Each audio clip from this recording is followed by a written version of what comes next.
પવિત્ર શ્રાવણ માસની શરૂઆત સાથે જ સુરત મહાનગરપાલિકાનું આરોગ્ય અને ફૂડ વિભાગ એક્શનમાં આવ્યું છે। શ્રાવણ માસ દરમિયાન ફરાળી વસ્તુઓની માંગ વધતી હોય છે, ત્યારે ભેળસેળ યુક્ત અને હલકી ગુણવત્તાની ફરાળી વસ્તુઓનું વેચાણ કરતા વેપારીઓ સામે પાલિકાએ તપાસ શરૂ કરી છે। સુરતના વિવિધ ઝોનમાં પાલિકાના આરોગ્ય અને ફૂડ વિભાગ દ્વારા અલગ અલગ સંસ્થાઓમાં તપાસ હાથ ધરવામાં આવી હતી। લોકોના આરોગ્ય સાથે ચેંડા કરતા વેપારીઓ સામે કાર્યવાહી કરવા માટે ટીમો દ્વારા ફરાળી વસ્તુઓના સેમ્પલ લેવામાં આવ્યા હતા। ફરાળીના વિવિધ સેમ્પલ કલેક્ટ કરી તેને તપાસ અર્થે પાલિકાની પબ્લિક હેલ્થ લેબોરેટરી ખાતે મોકલવાની તજવીજ હાથ ધરવામાં આવી છે। શ્રાવણ માસ દરમિયાન ઉપવાસ કરતા લોકોની સંખ્યા વધતી હોવાથી ફરાળી વસ્તુઓની ખરીદીમાં પણ વધારો થાય છે, ત્યારે ભેળસેળયુક્ત હલકી ગુણવત્તાની વસ્તુઓના વેચાણ પર રોક લગાવવા પાલિકાના ફૂડ વિભાગે તપાસ તેજ કરી છે।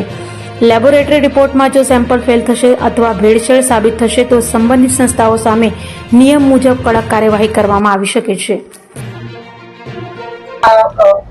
हाल श्रावण मास चाली रह्यो छे। श्रावण मास में धार्मिक तहेवार होय हिंदू धर्म तो फराड़ी वानगीओ તેમજ फराड़ी लोटનું आरोग्यનું प्रमाण વધતું હોય તેને ધ્યાનમાં લઈને સુરત મહાનગરપાલિકાના ફૂડ વિભાગ દ્વારા ડિસિપ્લિનરી ઓફિસર્સની સીધી સૂચના અને માર્ગદર્શન હેઠળ ફરાળી લોટનું ઉત્પાદન વેચાણ તેમજ ફરાળી વાનગીઓનું બનાવતી સંસ્થાઓનું ચેકિંગ હાથ ધરવામાં આવે છે।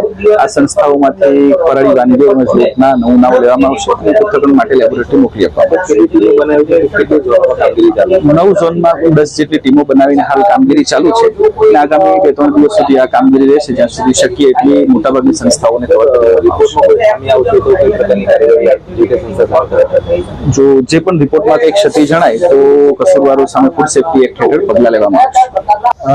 રામદેવમાં ગઈકાલે 17/8/2026 રોજ માન્ય આરોગ્ય અધિકારી સાહેબની સીધી સૂચનાના માર્ગદર્શન હેઠળ સુરત મહાનગરપાલિકાના ફૂડ વિભાગ અને આરોગ્ય વિભાગ દ્વારા the food carnival food court Vanakhala ગામ જહાંગીરપુરા વિસ્તારમાં આવેલ ફૂડ કોર્ટની સઘન તપાસણી હાથ ધરવામાં આવેલ। આ ફૂડ કોર્ટમાં કુલ 7 એકમો હતા। 7 એકમો સાફ સફાઈના ધારાધોરણોનું પાલન કરતા ન હોવાથી હાલ તેઓને બંધ કરી અને સંપૂર્ણ સાફ સફાઈ કરી પૂર્વ મંજૂરી ખોલવા માટે સૂચના આપવામાં આવી છે તેમજ તેને નોટિસ આપવામાં આવી છે।